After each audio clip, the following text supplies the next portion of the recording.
So సినిమాల గురించి మాట్లాడుతున్నాం కదా. సో ఇప్పటివరకు మీరు చేసిన సినిమాలు నేను ఒక్కొక్కటి పేరు చెప్తాను, అందులోంచి ఒక డైలాగ్ లేదా అందులోంచి ఏం నేర్చుకున్నారు, ఏదైనా ఒక గుడ్ డైలాగ్ చెప్పాను కానీ దాని నుంచి ఏం నేర్చుకున్నారంటే చెప్తాను. డన్ సార్, ఎనీథింగ్ ఆ సినిమాకి సంబంధించి మీరు ఏ చెప్పినా ఓకే. సో ఫస్ట్ మూవీ డీజేటీలు. డీజేటీలు నాకు అనుకోని పరిస్థితుల్లో ఇక్కడ ఇంకో విషయం చెప్పాలి శరత్ గారు. గమ్మత్తుగా 2017 నుంచి నేను సినిమా ఆఫీసుల చుట్టూ తిరగడం ప్రారంభించాను. Okay okay. 2017 నుంచి 2012 నుంచి 16 వరకు అడపదడప సీరియల్స్ చేస్తూ వచ్చాను. ఒక్క సీను ఒక్క డైలాగు మాత్రమే ఉన్న క్యారెక్టర్లు చేస్తూ వచ్చాను. ఎక్కడ నాకు ఫుల్ లెంత్ క్యారెక్టర్ ఎవరు ఇవ్వలేదు.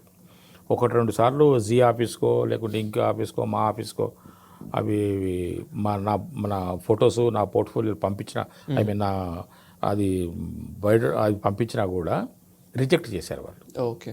వాళ్ళ కారణాలు వాళ్ళకు ఉండొచ్చు. నేను ఆశపడ్డాను, ఎందుకంటే ఇక్కడ నుంచి వీళ్ళు ఫుల్ సపోర్ట్ చేశారు నాకు. ఈ సినిమాలో పెద్ద క్యారెక్టర్ సార్, ఈ సీరియల్లో పెద్ద క్యారెక్టర్ సార్, మంచి క్యారెక్టర్ సార్, మీరు దీంతో మీకు ఒక 3-4 సంవత్సరాలు మీకు క్యారెక్టర్ వస్తాయి సార్ అని చెప్పినవి అక్కడికి వెళ్ళిన తర్వాత జీ వాళ్ళు తర్వాత ఈ జీ వాళ్ళే ఎక్కువ రిజెక్ట్ చేశారు. ఓకే. మాకి ఒకసారి ఏమో పోతే అక్కడ దాకా పోలేదు, కానీ రిజెక్ట్ అయింది మాత్రం ఓన్లీ ఫ్రమ్ జీ తెలుగు వాళ్ళు రిజెక్ట్ చేశారు. వాళ్ళ కారణాలు వాళ్ళకు ఉండొచ్చు. నేనేం నర్వస్ కాలేదు, కానీ ఆశపడ్డాను అది దొరికితే బాగుండేది. అప్పుడు నాకున్న పరిస్థితి అది సార్. కరెక్ట్. అప్పుడు నాకున్న పరిస్థితి ఏమంటే సీరియల్స్లో ఫుల్ లెంత్ క్యారెక్టర్ దొరకాలి, ఒక 3-4 సంవత్సరాలు మనకు టైంపాస్ అవుతుంది. టైంపాస్ నా దృష్టిలో. సినిమాల్లో నాకు ఎటువంటి దారి లేదు, సినిమాలకు వెళ్ళడానికి నాకు ఎంట్రీయే లేదు. అటువంటిప్పుడు సినిమా నటుడిని అవ్వడం అవ్వాలన్న కోరిక ఉన్నా కూడా అవదేమో లేని అనుకున్నాను. కాకపోతే ఒకరిద్దరు డైరెక్టర్లు నాకు చెప్పడం వల్ల సినిమాల వైపు ఆఫీస్ వైపు వెళ్తే నాకు ఈ డీజేటీలు సినిమా ఇన్ని తిరుగుతుంటే సార్ నిజంగా చెప్తున్నాను, కొన్ని వందల ఆఫీసుల చుట్టూ తిరిగి ఉంటాను. ఒక 2-3 సంవత్సరాలు. ఒక చోట ఆఫీస్ ఓపెన్ అయింది, ఒక చోట ఒక అనౌన్స్మెంట్ అయ్యింది, ఒక చోట ఒకటి ఆఫీస్ పెట్టారు అంటే చాలు వెళ్ళిపోయేవాడిని, ఫోటో ఇచ్చేవాడిని, వాళ్ళతో కలిసే అవకాశం ఉంటే కలిసేవాడిని, కలిసే అవకాశం లేకపోతే ఒక 10 నిమిషాలు అక్కడే ఉండి వచ్చేవాడిని. ఓకే. చిత్రంగా ఏ ఒక్క సినిమాలో నాకు అవకాశం రాలేదు సార్, ఏ ఒక్క సినిమాలో నాకు రాలేదు. ఇప్పుడు చేస్తున్న సినిమాలు, మీకు నేను కనిపిస్తున్న సినిమాలు అంటే ఒక 4 సినిమాల్లో మాత్రమే వచ్చింది నాకు అవకాశం. బిగినింగ్లో ఆగడు సినిమాలో గుంపులో ఉంటాను, కంపెనీ సెక్రటరీ, కంపెనీ ఆర్టిస్ట్గా. మహేష్ బాబు గారి వెనకాల ఉంటాను, కంపెనీ ఆర్టిస్ట్గా. బ్రహ్మోత్సవం సినిమాలో మహేష్ బాబు గారి దగ్గర ఉంటాను, ఆయన పక్కనే ఎక్కడో గుంపులో. తర్వాత రంగస్థలం సినిమాలో ఉంటాను, జగపతి బాబు గారి వెనకాల. ఓకే. తర్వాత ఇంకొక సినిమా ఏదో ఉన్నా సార్, కృష్ణరాజు గారి సినిమా ఒకటి ఉన్నది, ఇంకొక, మొత్తం ఈ 4 సినిమాలే. ఈ 4 సినిమాలకే నాకు ఆఫీసు నుంచి పిలుపు వచ్చింది. ఓకే. దేనికి? ఒక కంపెనీ ఆర్టిస్ట్గా క్రౌడ్లో ఉండటానికి. వీటికి వెళ్ళని పనిచేశాను. ఇక ఆ తర్వాత ఇప్పుడు నేను చెప్తున్న సినిమాలు కానీ, చేసిన సినిమాలు కానీ, రేపు రిలీజ్ అవ్వబోయే సినిమాలు కానీ ఏవి కూడా నేను ప్రయత్నం చేయకుండా వచ్చినాయి. డీజేటీల నుంచి మొదలనుకోండి. ఓకే. కాల్స్ రావడము, సెలెక్ట్ కావడము, సినిమాలు చేయడం. అంతకుముందు నేను ఏ ఆఫీస్కి పోయి ప్రాధాన్యపడ్డానో, ఏ ఆఫీస్కి ఒక్క విషయం ఇవ్వండి సార్, ఒక చిన్న క్యారెక్టర్ ఇవ్వండి సార్, ఒక్క డైలాగ్ ఇవ్వండి సార్ అని అడుక్కున్న సినిమా ఆఫీసులో నాకు ఏ ఒక్క ఆఫీస్ నుంచి కూడా నాకు సినిమా కాల్స్ రాలేదు. ఇప్పుడు అన్నీ అవే వాళ్ళంతా వాళ్ళే వస్తున్నారు. ఆ విధంగా నాకు డీజేటీలు ఏమన్నారు మీరు? డీజేటీలో నుంచి ఒక మెమరబుల్ మూమెంట్, ఒక డైలాగ్ ఏదైనా? డైలాగ్ కాదు కానీ మెమరబుల్ మూమెంట్ అంటే ఏంటి సార్? ఇప్పుడు నేను ఇంతకుముందు మీకు చెప్పాను, నేను ఒక 2 సినిమాలు చేసి ఉన్నాను సార్, అవి ఇప్పుడు రిలీజ్ అవుతాయి. దాంట్లో ఒక సినిమా నేను ఆల్రెడీ చేస్తున్నాను. ఓకే. అది ఇంకా ఒక షెడ్యూల్ ఉన్నది. ఆ షెడ్యూల్ కూడా వాళ్ళు దాదాపుగా పలానా రోజు నుంచి పలానా రోజు వరకు ఉంటుందని చూచాయిగా చెప్పారు, కన్ఫర్మ్ అవ్వలేదు. నాకు డీజేటీలో ఆఫీస్ నుంచి కాల్ వచ్చింది, ఇంటర్వ్యూ ఒకసారి ఆడిషన్కు రండి, మేము ఒక సినిమా ప్లాన్ చేస్తున్నాము రండి అని. ఆఫీస్కి వెళ్ళాను, ఆడిషన్ ఇచ్చాను. ఇచ్చిన తర్వాత వాళ్ళు సరే సార్ మేము మీకు మళ్ళీ అప్డేట్ చేస్తామన్నారు. మళ్ళీ ఒక 5 డేస్ తర్వాత మళ్ళీ పిలిచారు, మళ్ళీ వెళ్ళాను. మళ్ళీ వెళ్ళిన తర్వాత మళ్ళీ అప్పుడు 2 సీన్లు ఇచ్చారు, ఒకసారి ఇవి చెప్పండి అని చెప్పేసి అవి చేశాను. చేసిన తర్వాత షూటింగ్ త్వరలోనే ఉంటుంది సార్, ఆల్మోస్ట్ మొత్తం రెడీ అయిపోయినాము. జస్ట్ ఈ ఫాదర్ క్యారెక్టర్ కోసమే సెర్చ్ చేస్తున్నాము. మీరు దాదాపుగా మీరే ఉండొచ్చు, మీకు మేము చెప్తాం సార్. సంతోషమని వచ్చినాను. ఆ తర్వాత ఒక 3-4 డేస్కే వితిన్ 3-4 డేస్ మళ్ళీ కాల్ చేసి ఆఫీస్కి పిలిచారు. అంటే ఆల్మోస్ట్ సెలెక్ట్ అయిపోయాను నేను. ఓకే. ఆఫీస్కి పిలిచారు. ఆఫీస్కి పిలిచేసిన తర్వాత సార్ ఫాదర్గా మీరు చేస్తారు సార్ ఈ సినిమాలో, మనకు షూటింగ్ 3 షెడ్యూల్ ఉంటుంది, ఇప్పుడు అని చెప్పారు. ఈ ఇప్పుడు అన్న మొదటి షెడ్యూల్కి నేను ఇంతకుముందు మీకు చెప్పిన సినిమా షెడ్యూల్ ఆ డేట్లు సేమ్ డేట్లు వచ్చినాయి.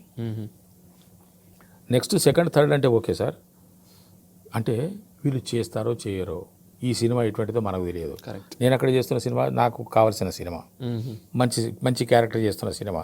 ఇప్పుడు అప్పటి వరకు మనకు వేషమే ఇవ్వని వాళ్ళు ఒక మెయిన్ క్యారెక్టర్ ఇచ్చేసి నన్నే భూతత్వంలో పెట్టి చూపిస్తుంటే నేను దానికి ఇంపార్టెన్స్ ఇస్తాను.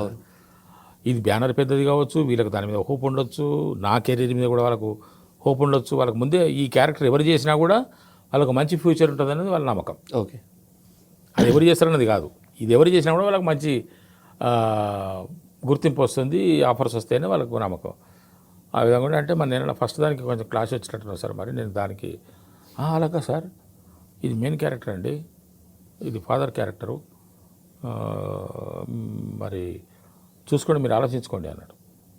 డైరెక్టర్ ఉన్నాడు, అసోసియేట్ డైరెక్టర్ ఉన్నాడు, ఇద్దరు ఉన్నారు, ఆలోచించుకున్నారు. నేను ఓపెన్గా చెప్పేసిన, క్లాష్ వస్తే మాత్రం నేను చేయలేను సార్, మీరు వేరే డేట్లు ఇవ్వండి చేస్తాను, ఇవే డేట్లు ఆ డేట్తోనంటే మాత్రం I will give importance to that movie. Okay. సరే ఒక వారం రోజులు చెప్తామన్నారు. నేను ఆల్మోస్ట్ అది తీసుకోరనుకున్నాను నేను డిజిటల్కు వాళ్ళకి, ఎందుకంటే మనకి నేను ఖచ్చితంగా నేను ఏదైనా కూడా ఫ్రాంక్గా చెప్పేస్తాను. I like F word in English. Frank ఎందుకు నవ్వు? ఫ్రాంక్ అన్నారు కదా, అందుకు క్యాచ్ చేసి ఆ విధంగా చెప్పాను. చెప్తే వాళ్ళు స్ట్రైట్గా చెప్తుండేది అని అనుకున్నారు.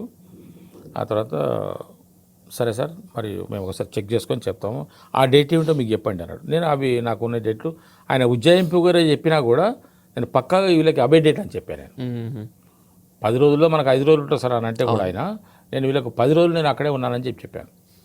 ఎందుకంటే 5 రోజులు 5 రోజులు ఏంటంటే సపోజ్ ఈయన డేట్ ఆయన డేట్ కూడా ఒకటి కావచ్చు, ఎవరి తలకాయలు ఎందుకని చెప్పేసిన.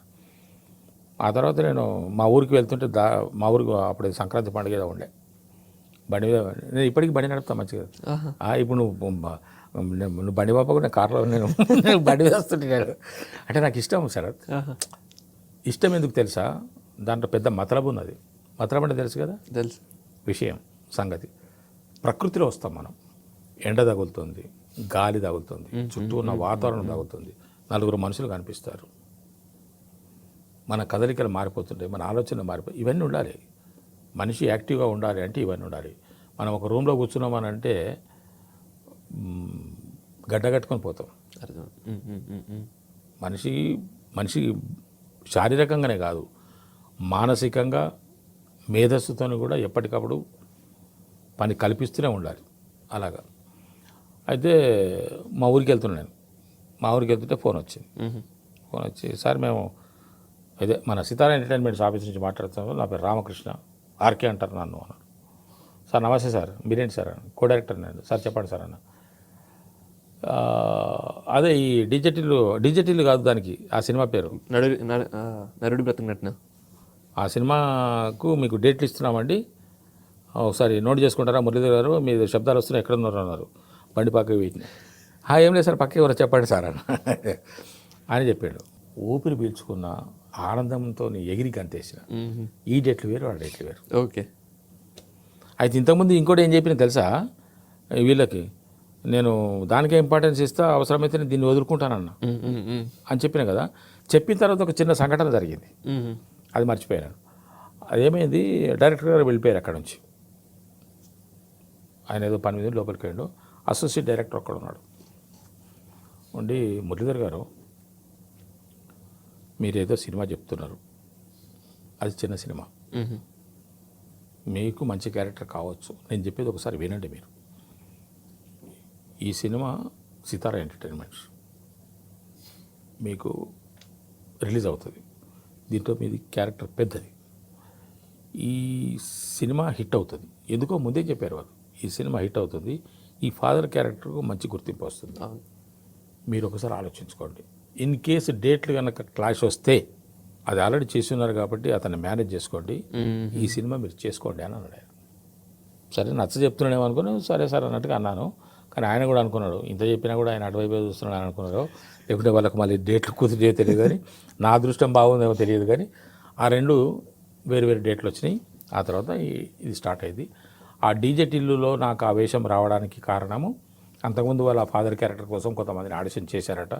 రకరకాల వ్యక్తులు చూశారు, వాళ్ళకి కావాల్సినటువంటి క్వాలిఫికేషన్స్, వాళ్ళకి కావాల్సినటువంటి ఎబిలిటీస్, వాళ్ళకి కావాల్సినటువంటి ఫీచర్స్లో ఎక్కడో ఒకటి రెండు తేడా వచ్చింది. కాబట్టి వాళ్ళు ఇంకా ప్రొలాంగ్ చేసుకుంటూ పెండింగ్ చేసుకుంటున్న సందర్భంలో షూటింగ్ డేట్ దగ్గరికి వచ్చిన పరిస్థితుల్లో తరుణ్ భాస్కర్ గారిని ఏదో ఒక సందర్భంలో ఎవరో ఒకరు కలిసి, సార్ మాకు ఇట్లా ఒక క్యారెక్టర్ ఆర్టిస్ట్ కావాలి, ఒక ఫాదర్ క్యారెక్టర్కి ఒక ఆర్టిస్ట్ కావాలి, కొంచెం అది ఇది ఉన్న వ్యక్తి కావాలి, వెతుకుతున్నాం అని అంటే తరుణ్ భాస్కర్ గారు నా పేరు చెప్పారు. ఓకే, మురళీధర్ గౌడ్ తీసుకోండి అని. ఆ విధంగా నాకు కాల్ వచ్చింది. ఆ విధంగా తరుణ్ భాస్కర్ గారి పుణ్యమాని మనకు డిజిటల్లో వేషం వచ్చింది.